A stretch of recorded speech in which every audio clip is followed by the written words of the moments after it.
Welcome everyone back. I've got Tamara from Carriage House Farms here with me today. Her flower shop is located in the heart of Loomis, and they work with local farmers to supply seasonal varieties of florals. And you may have seen her around town with either at a pop-up in her cute little floral truck. It is kind of mini though. Yes, it is very mini. Yes. I love that. And actually that's how I knew. I've been to one of your pop-ups. And if you haven't seen her at a pop-up, maybe you've even taken one of her classes at the flower shop. Absolutely. So can you tell me, and then there's also, of course, the ranch at Carriage House Farms, and that's located in Penryn. The ranch provides a serene escape from urban life. So thank you for being here with me, Tamara. Thank you for having me. I'm excited. Can you tell me a little bit more about Carriage House Farms? Absolutely. So, Carriage House Farms evolved from, I don't even know where to start. So I had been a horse trainer for 20 plus years, and at the property where Carriage House Farms is, that's where I trained for 10 years. And so when I made this career change at 50, it went from Tamara Colson show horses to Carriage House Farms. And it's 3 acres. And when the horses left, I just couldn't imagine. It just seemed so, empty. And so we did it's construction to create this venue. So we created what was called like a party pad where we would be able to do weddings and the receptions, that kind of thing. And then finally now the barn has gotten converted where we have an indoor space so we can do smaller parties, rehearsal dinners, that kind of a thing. But in my head, I just thought carriage and the horses and then the farm. And then I just have all these little side things to Carriage House Farms, which is the flower shop in Loomis, and then the flower truck. And then the venue, the ranch. So that's how it all ties in. I love that. Yeah. So being our resident floral specialist here, Tamara is going to be our fashion show floral sponsor. So we are here to ask her about florals because navigating florals can sometimes be difficult because I think when you're planning your wedding, you have this vision of what you want, right? But if you aren't familiar with florals, sometimes you don't know where to start or how to ask. So can you just kind of help us a little bit with like the floral styles? Because there are some different styles and maybe we don't know the correct name for the style that we are envisioning and are in love with. Right. Absolutely. So I'll use someone yesterday that I was talking to and she wasn't really sure what her style was. So for me, when we start talking about it, I try to just listen and take as many notes as I can.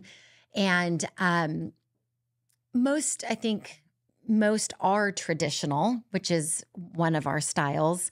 But then sometimes you'll get that rustic feel as well. I think,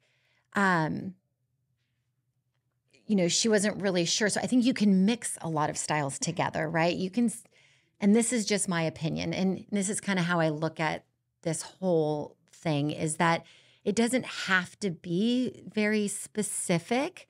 I think if we look at it from an artist kind of perspective, it can be anything that we want it to be. So we can be traditional and rustic. We can be modern and romantic. We can be whimsical and traditional.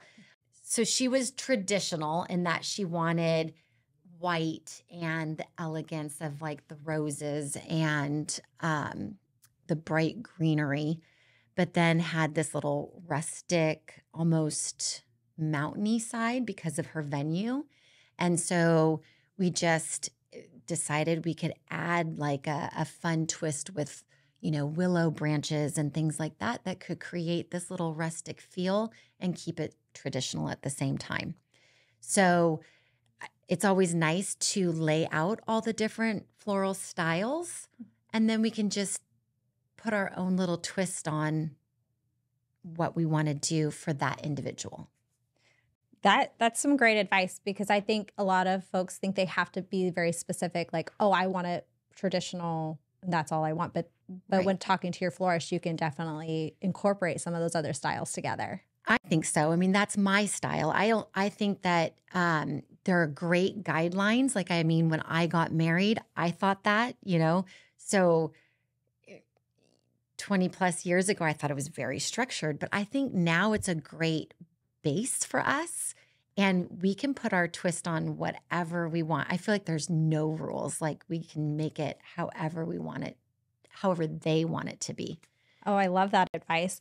So when you're talking to your florist, what kind of details should we be telling our florist to maybe help them get to what we have in our vision? Yeah, and again, it's kind of tricky. I think it's hard. Some to-be brides know exactly what they want, and exactly to the name of the flowers, everything. And that's great, and it makes it really easy. And then some don't. So I think just talking, kind of like a conversation like we're having right now, getting to know the person, and if they're not super sure, then I can kind of, interject and give my ideas.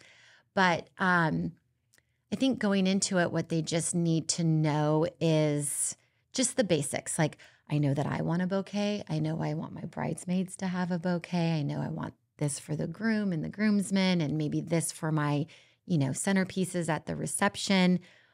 And at that point, we can just start creating and just designing. I love that. So obviously, when you are talking to your florist, you kind of need to have a color palette in mind, right? Yes. Yes. Yeah. So there's very traditional color palettes, like the monochromatic. There's multicolored. There's the jewel tones and the pastels. But what else are we seeing right now in the world of florals? There's a lot. So there's a lot of color. So this year, I have a lot of just elegant, traditional, the simple, just all the whites.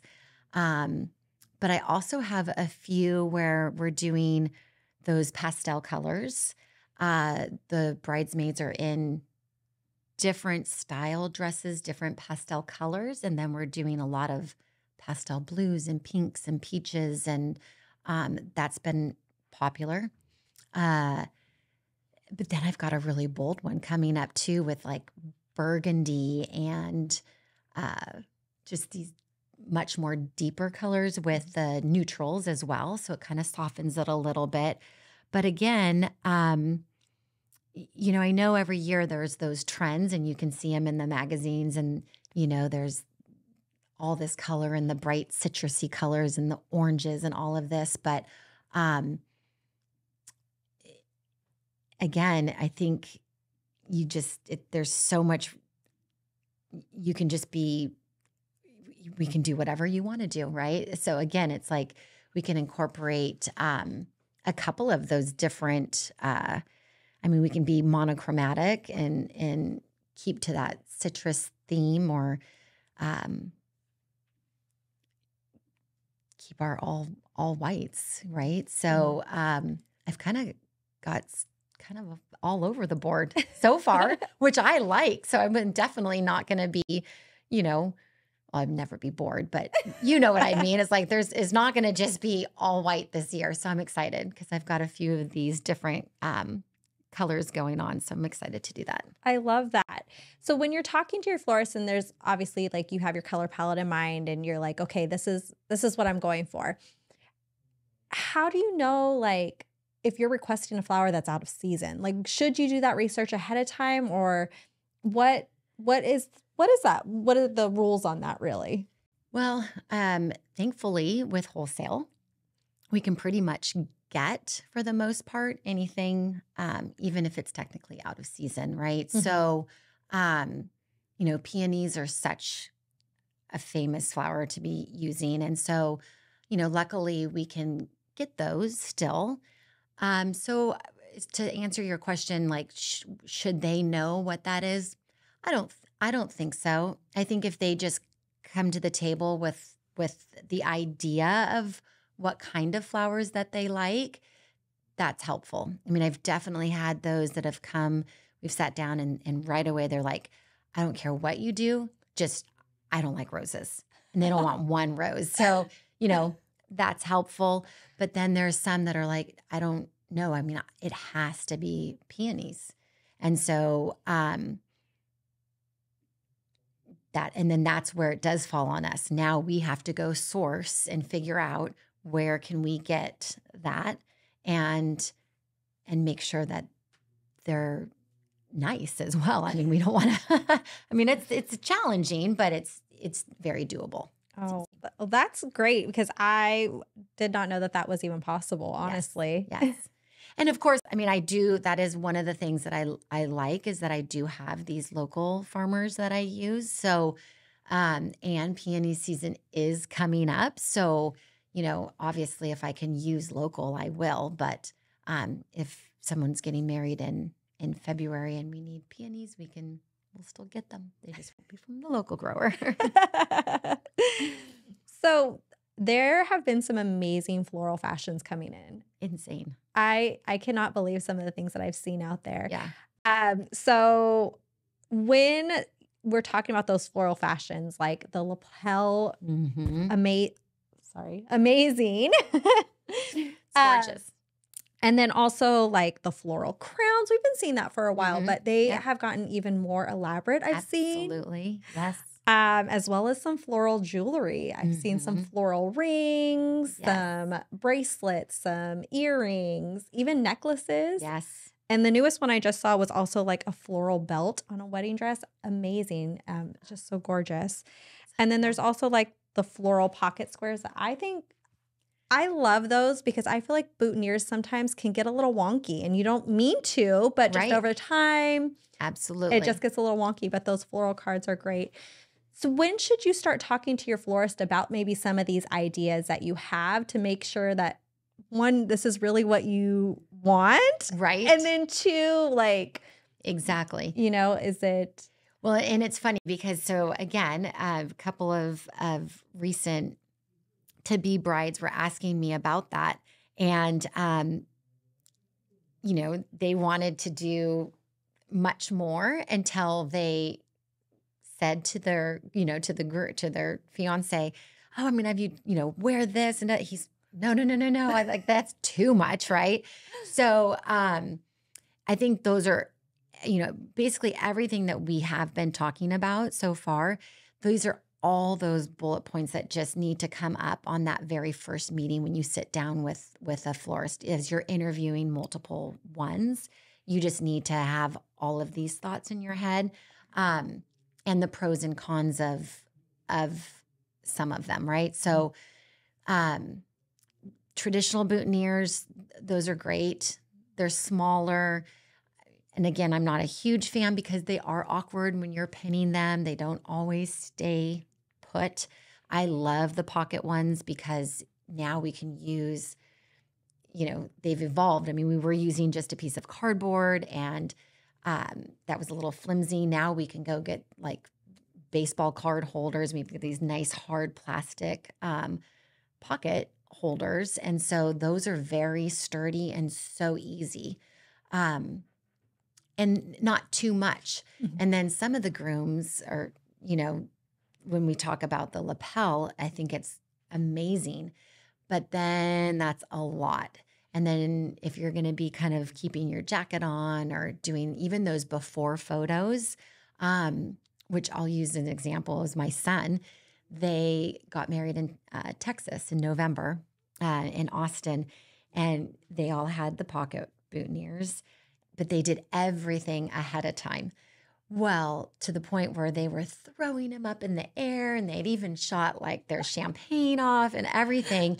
And so, of course, the guys got a little rowdy, and it doesn't matter whether it's the boutonniere, pocket, lapel. I mean, they can easily get ruined. So you do have to think about that. But the more is there, it's more exposed. It's easier. So that's kind of something that I would always suggest, think about that too, what you have planned. So then, of course, I was right there like, okay, wait, we got to fix this. But it all worked out. So, and then I'm a huge fan of, I call them little corsage rings. I love those. I love for moms and grandmas, instead of having something on the wrist, I just think those rings are so elegant. They're one of my favorite things to do. That and just a little pendant, like the necklace. It's gorgeous. Yeah, I love that there are more options that maybe people don't know about because you could really do it almost on anything. Absolutely. Really. Yes. I also love that you bring in other non-floral, plants within some of your designs that I've seen. Yes, and like using succulents and adding that, just all the different textures. You can use so much. I like to go outside of my house and literally forage for things that I could use. I mean, bark. And again, just implementing that somewhere in feathers, something like that, into the men's, the boutonnieres, things like that. Just gives a whole different element. Yeah, absolutely. I like to be different. That's my style. I love that. So some of the more formal things, though, are the bouquets, right? So there's different styles, shapes. Absolutely. What can you tell me a little bit more about that? Because I don't know the difference between a bouquet and right.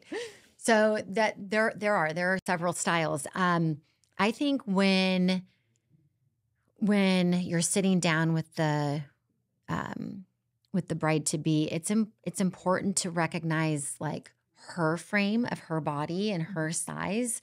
You don't want something that's going to overwhelm her.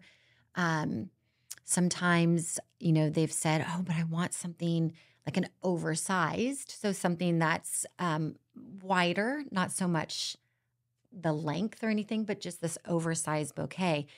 And so, but then it consumes this like little 5'3" petite, thing, this, where it's like, okay, let's slim it down. So I think that's important that we still can do oversized, but oversized to fit her. And another thing that has come up with that is, do you want to know that you have to hold that bouquet with two hands? That was something I did not know. When I got married, my bouquet was so heavy. I could not believe how heavy it was. It was gorgeous. Loved it. But I did not realize when I asked for an oversized bouquet, I still got the weight of an oversized bouquet. Absolutely. And I never thought about that. So during my ceremony, my poor maid of honor had to hold not only her bouquet, but then my oversized bouquet. Yes, it's a lot. It's a lot. So, I definitely talk a lot about that with the bride, making sure she knows, like, is that really what we want? Or is it that you want something that fits in your hand? And our hands are all different sizes as well. So I take a lot of notes and really think about those details because that's important. Absolutely. Really important. But yes, that oversized is a really trend. That's a popular one. That the cascading bouquet, that's a popular one still too. And just your typical round bouquet. Yeah. I think those are the three that I probably would say I do the most.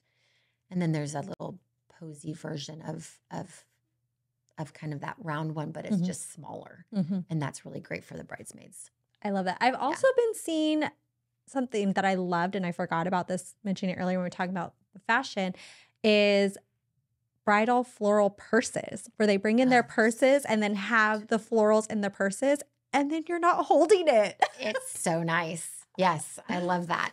I love that. Yeah, there's just you can be so creative, so many different things, They were doing, I've seen a few where it's like the purse or just they're holding like just a wire, metal circle. And again, just some florals inside of that. So it looks like you're kind of holding a purse as well. Ton of different options.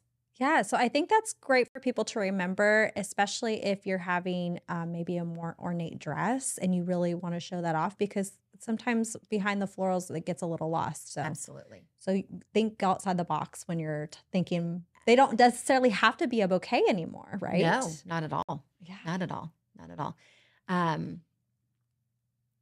Absolutely. So what is the ideal timeline for florals? When should you start talking to your florist in relation to planning your wedding? I think that you should be doing that at least a year out. Absolutely. Or sooner. I mean, it depends on, there are some florists that, they're booking 2 years in advance. So I think it just depends on that. But I would definitely say, for brides that are, obviously, if they're getting married this year, they should already be booking with a florist done. But yeah, I think a year is a safe thing to say. Yeah. Oh, I love that. So what advice would you give engaged couples when it comes to florals? Well, budget. I think it all depends on budget. So I think, gosh, I wish I knew what this statistic was. I can't remember if it was something like I recently read. There was like 10% of your floral budget is, or maybe I'm saying this wrong, whatever your cost of your wedding. I think there's, I think I have this correct, but I think someone's told me that it was like 10% of that is what you're going to spend on your florals. Again, I don't require a minimum for mine. Some florists do. So I guess my biggest advice to them would be just be you when it comes to florals. Right. I think it can be as extravagant as you want or not. It really does. It's about whatever they want. Right. But I think getting your venue, locking that in, it should be one of your top priorities. And then once you've gotten that, then you start interviewing your florists and get that taken care of. But yeah, I would just tell them it doesn't have to be anything over the top. Right. We have so many outside venues now that we don't want to take away from the scenery. So I think that's something to be looking at as well. Yeah. So I'm hearing you right. As long as you're voicing that budget specifically with your florist, they're going to be able to make your vision come true on some scale. Absolutely. Or maybe even help you into a direction for your florals. I love that. Do you have any major do's or don'ts for florals? Oh my gosh. I don't think I do have any major do's and don'ts. I have to think about that a little bit. No, I don't think I do. Honestly, I think I think the bride needs to have a bouquet. I don't think I have any do's and don'ts. No, I don't. No. Can you think of any other thing maybe that people don't think about, like the weight? That was a huge one for me. I never thought about the weight of my bouquet. But can you think of anything else maybe? The weight of the bouquet was a big one. Installations are like a huge thing right now, right? So like you can go over the top with that. And it's fun. I mean, don't get me wrong. Like I love doing that stuff. But again, I think it just all needs to be in perspective. Like you don't want to take away from maybe if it's an outside venue, like whatever that backdrop is, like utilize that as a part of your design. I think that's a great budget saver too. Like if you and repurposing, right? So a lot of times, so the people that have have booked with me, it's just life. Everyone's on a budget of some sort, right? Mhm. So, and even if not, everyone should just be on a budget, right? Why would you not? And so, when I say we can repurpose your altar, like the installation at the altar, we can use that at your reception table, at your sweetheart table. Really? We can? Absolutely. I mean, we can use, depending on the size of the arch, but a lot of times we can move that to sit behind them, or we can take those florals off and use that at a sweetheart table on the ground or up high and use votives and candles to accessorize. And then even using your bridesmaids bouquets and repurposing and having vases ready where we can just take those and behind the scenes slide those into those vases. I think it's important to repurpose. Yeah, I love that advice. I think when you're imagining your vision, you don't always, and because you're not working with florals every day. That's not what I do. I have to turn to my expert. Right. So a lot of, I didn't think about repurposing florals into other places. So that's a great suggestion for our engaged couples to think about, is like, where can we possibly use this gorgeous piece that we used in our ceremony somewhere else? Because you also don't want to not love on that all day and experience it. Right. So yeah, that's a great do. Yes. Repurpose. I love that. Absolutely. When it comes to like installations, it's important for them to know like how soon they can get into their venue, right? And let you know ahead of time, or right. In installations, those take a lot of time, and so those are very costly. They really are. Your florist now has become kind of somewhat of a little construction worker as well, right? I mean, you need to come in with tools and, all of your things to get that. You have to install, right? So what you're going to put your florals in. So it can be tricky. So I think that's probably also, I should mention, like, that's one of your bigger things to budget for is the installation. Those are costly. Here's what I have a hard time with, but I'm not sure how to convey it. So there's a big range of people. So like right now, I can honestly say, I feel like everyone, I have almost 20. And again, I don't know how to really put this in the right words, right? I followed like a passion, and I had to quickly learn like how to make my passion succeed. So my years of experience aren't like others in the industry. And so they've set a standard for themselves and where they charge a minimum, and this is what they do, right? But I want to be everything to somebody. So I don't want the bride to feel like, I can't afford real flowers. I have to go buy these fake flowers because that's all I can afford. I feel like everyone deserves to have flowers at their wedding, but they don't have to consume everything about the wedding.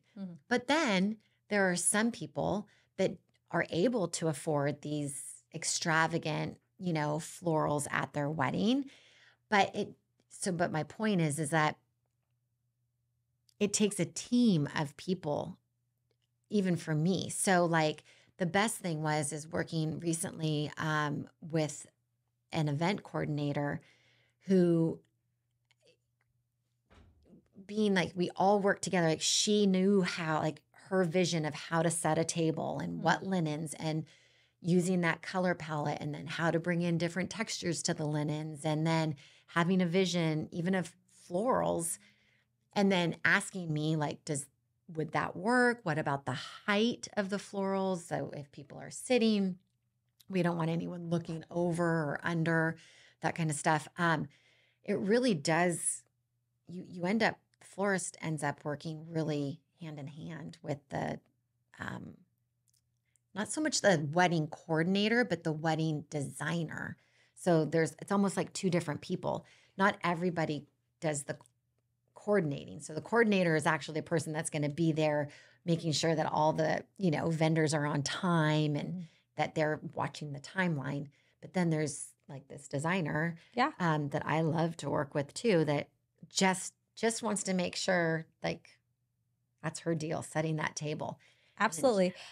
I think that's a great point that you just made. It's not always just about the floral. It's about everything. And when you work with a team like your event designer, they're going to be able to maybe pull some other things so your floral budget doesn't go over, but something else that you've already allocated brings and elevates the florals to another standard that you didn't think about. The key word right there, elevate.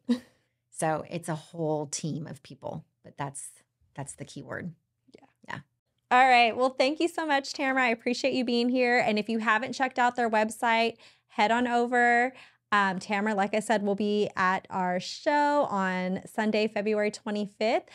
Stop by the fashion show and make sure you check out all the beautiful bouquets and arrangements that Tamara's putting together. And if you've had any interest in checking out her classes, again, check out her website and schedule a class with Tamara. Thank you. Thank you.